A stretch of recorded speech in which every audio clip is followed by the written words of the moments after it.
Boa noite. Antes de qualquer coisa, meu agradecimento por sua bondade, por você dispensar do seu precioso tempo para nos ouvir, para ouvir a Bíblia Sagrada, para ouvir revelações de Deus. As revelações de Deus estão na Bíblia Sagrada. E muito obrigado mesmo. Eu quero começar falando para você nesta noite a respeito de Hebreus capítulo 2.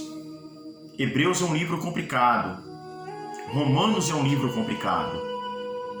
Romanos e Hebreus, os dois livros complicadíssimos. Aliás, cartas, né? No capítulo 2 de Hebreus, tem um verso que diz assim: vemos, porém, coroado de glória, aquele mesmo Jesus. Olha o que diz: vemos, porém, coroado de glória e de honra, aquele mesmo Jesus que fora feito um pouco menor do que os anjos, por causa da paixão da morte, para que pela graça de Deus provasse a morte por todos os homens.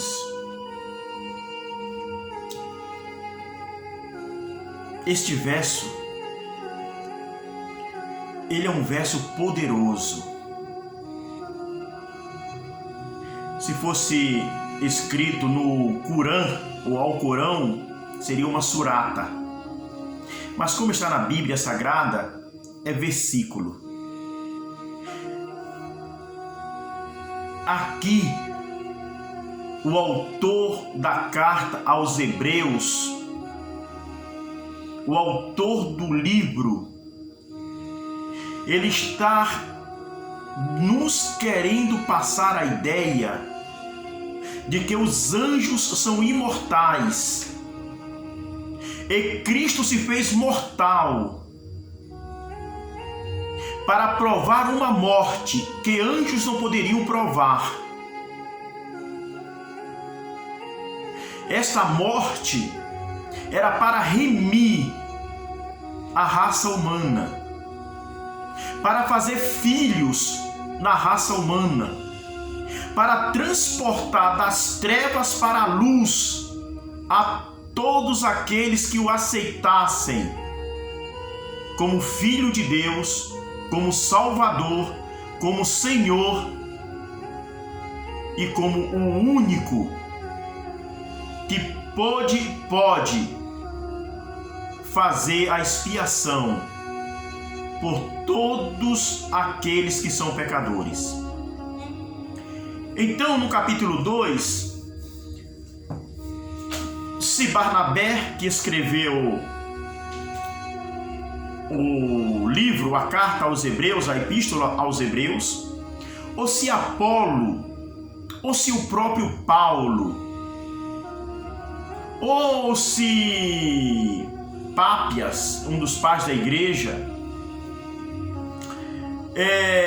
está colocando para nós esta posição, esta ideia, esta revelação de que foi preciso que o autor da criação, aquele por quem tudo existe e por meio de quem tudo nasceu, tudo foi gerado, tudo se fez vida,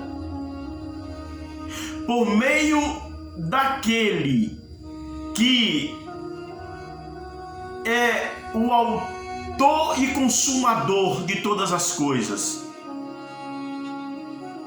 eu e você conseguimos salvação, conseguimos perdão, conseguimos regeneração, glorificação, por meio daquele que é Deus, mas que veio a colocar-se numa posição inferior às suas próprias criaturas.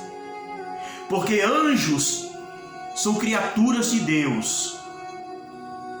Assim como Adão era uma criatura de Deus por formação, Israel era criatura de Deus por eleição. Vamos falar melhor, Adão era filho de Deus por formação, porque foi formado, Deus o formou da terra. Israel é povo de Deus e filhos de Deus. Deus o chama de filhos várias vezes. Em 11 de Osés está dizendo: do Egito chamei a meu filho. Não quer se referir a Cristo de maneira nenhuma. O profeta nem sabe quem era Cristo, o Messias.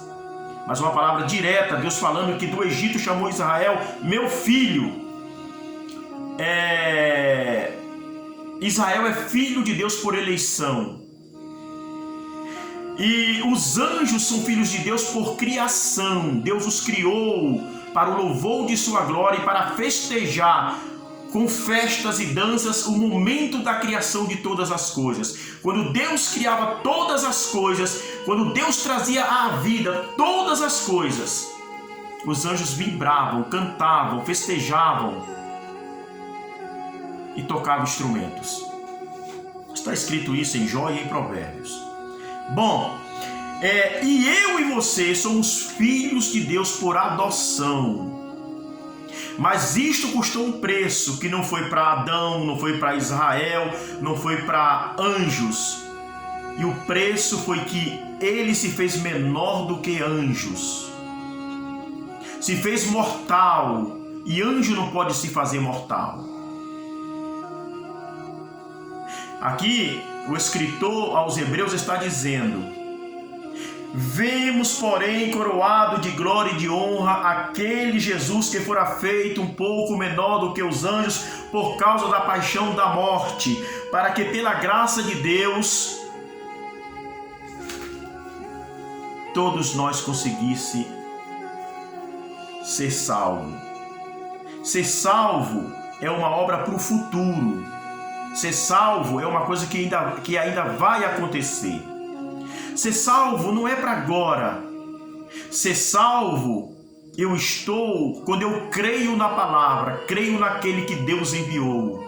Mas a conclusão dessa salvação dá-se com a minha fidelidade e no final dos tempos de todas as coisas. Pois bem, mas olha o que também o apóstolo falou aqui em Filipenses. Olha o que o apóstolo diz: de sorte que haja em vós os mesmos sentimentos que houve também em Cristo Jesus, que sendo em forma de Deus, não teve por usurpação ser igual a Deus, mas aniquilou-se a si mesmo, tomando a forma de servo, fazendo-se semelhante aos homens. Aqui ele desceu mais ainda. Se o amado Salvador de tua vida, se o Cristo bendito, se aquele que é Deus sempre eternamente, se aquele a quem deve-se toda a glória, todo o louvor, todas as ações de graças, toda a sabedoria, toda a majestade dos altos, de cima e de baixo, foi feito menor do que os anjos, ele desceu mais. Esse bendito Salvador, esse bendito Criador, tomou a forma de servo. E mais ainda, fez-se semelhante aos homens. E mais ainda, e achando-se na forma de homem, humilhou-se a si mesmo por uma obediência que o levava à morte, e morte de cruz.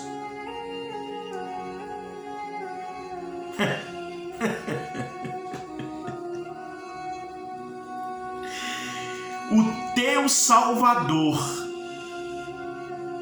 abaixou-se menor do que anjos, abaixou-se, se fez menor que homens, se fez servo. E servo são aqueles que são mandados, que não têm sobre si direito de liberdade, que não têm na palma das suas mãos o poder de querer e fazer o que querem. Isso chama-se obediência cativa.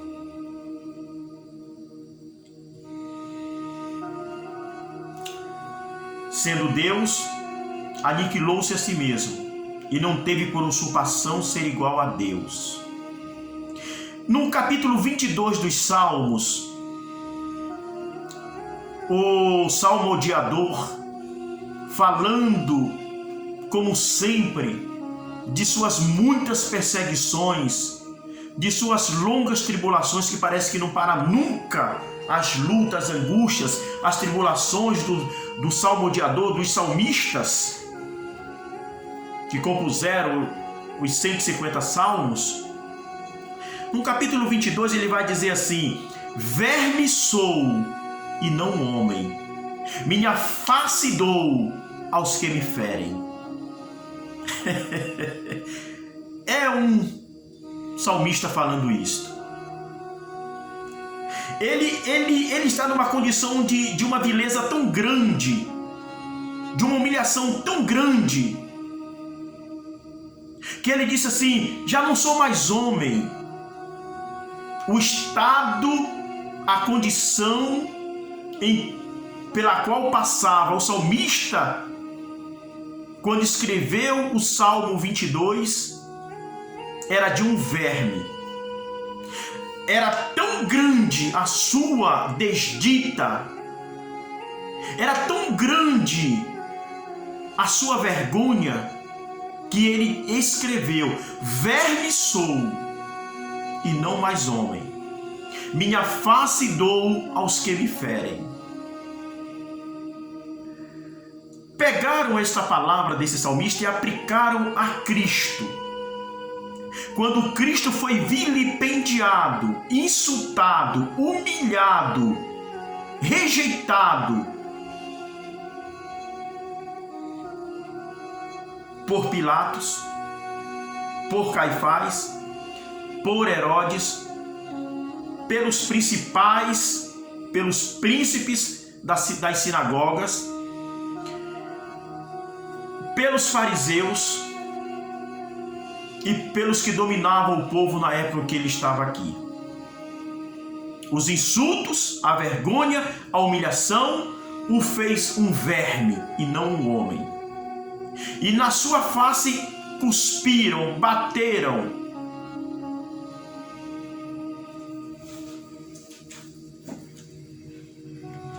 Ele aniquilou-se. Ele tornou-se homem. Deus desceu à terra. Deus armou a sua tenda em nosso meio. Deus pisou aqui, aonde eu piso, onde você pisa. Deus bebeu da nossa água. Deus comeu do nosso pão. Deus bebeu vinho conosco. Na casa de Simão o leproso, na casa de Zaqueu, na casa de tantos. Deus esteve aqui e viu a nossa precariedade. Ele viu o império da morte no filho da viúva de Naim, em Lázaro, na filha do oficial, no servo do oficial, nos doentes, nos enfermos, nos cativos pelo diabo, naqueles que estavam endemoniados. Deus esteve aqui e viu todo o nosso sofrimento.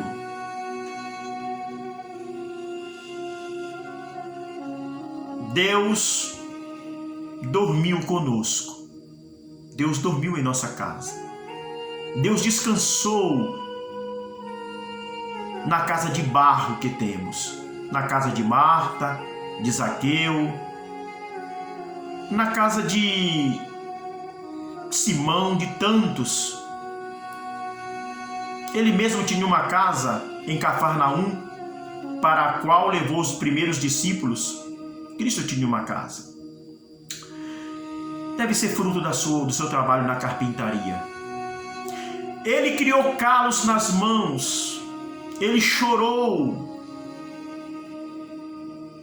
Ele viu como o homem é sofrível, como o homem é terrivelmente deficiente. E ele abaixou-se, e quando esteve aqui, a palavra ousada que o manteve em toda essa peregrinação, em toda essa impotência, em toda essa humanidade, em todo esse pó, em toda essa situação de mesquinharia, sofrendo as intempéries do nosso tempo, as limitações. A única coisa, deixa eu me explicar a você, ou explicar o escrito para você, de Hebreus 2. Porque quando se lê o verso, passa batido uma coisa muito profunda, muito importante.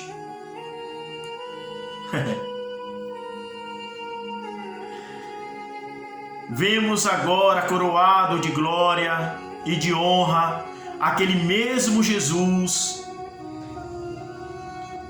que por causa da paixão pela morte na cruz se fez menor do que os anjos.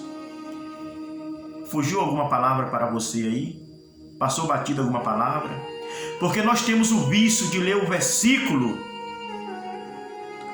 e não atentar na verdade, nas coisas que estão lá dentro daquele versículo, e a gente passa batido e não percebe.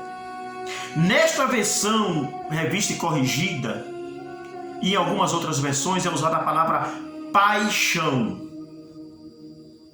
O que move você? O que me move? O que me faz trabalhar por minha família, por meus filhos? O que me faz lutar para ter uma posição na empresa? O que me faz lutar para ser bem visto pela sociedade, para ter um cargo, um nome na igreja?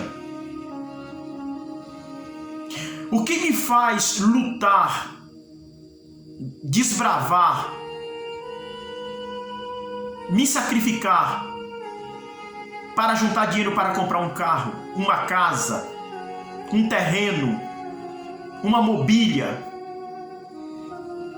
O que envolve tudo isto é paixão para ter, é paixão para ser, porque a paixão é a mola propulsora, é a razão pela qual você e eu se gasta pela família. Nós amamos, somos apaixonados por nossa família, somos apaixonados pelo conhecimento, somos apaixonados para ter algo melhor para a vida. Eu quero ter algo melhor para a vida, você quer ter. E por isso, por essa paixão de querer ter uma coisa boa, nós nos doamos. Cristo, por amor a mim e a você, Ele apaixonou-se pela paixão da morte, pela morte na cruz. Doou-se, rendeu-se, entregou-se e se fez menor que anjos e homens. Se fez servo, se fez verme.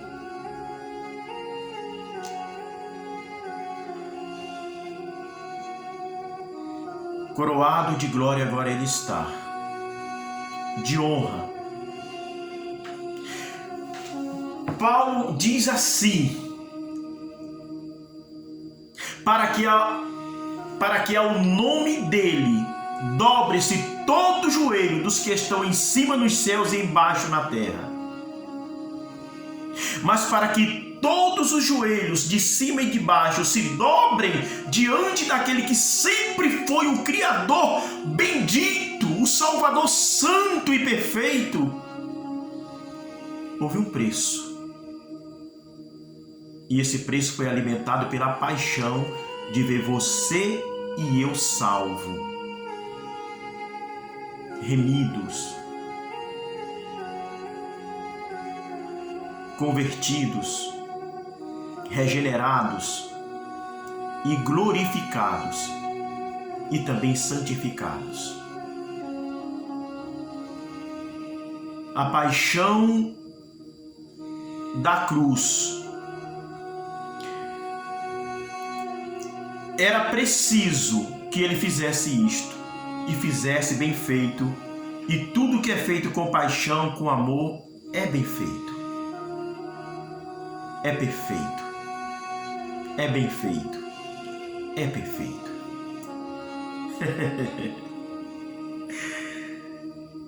Que bom, que alegria, que felicidade.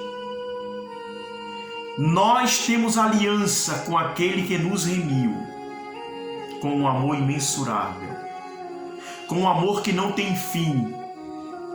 Isso é graça sobre graça. Isso é graça sobre graça.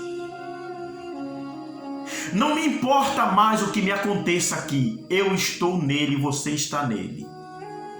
Não importa a espada, a fome, a nudez, a perseguição, a angústia. Não importa. Você está nele. Ele está em você. E a obra que ele fez foi uma obra vicária. Para todo sempre esta obra vai valer. E na eternidade você vai ver que valeu a pena o preço. Esta vida não é só para aqui. O sacrifício dele foi para o outro lado do sol, o outro lado das estrelas. Você o verá coroado de glória, de honra. Você o verá como sempre ele foi. Deus bendito para sempre. Amém. Porque tudo existe porque dele. Tudo existe porque dele. A ele a glória. A ele a glória. A ele a honra. A ele o domínio. A ele o poder. A ele as ações de graças. A ele a sabedoria. A ele o louvor. A ele a santidade. A ele os nossos joelhos dobrados e nossas cabeças curvadas. É por isso que os judeus, quando oram no Muro das Lamentações, você vai ver sempre eles fazendo isso.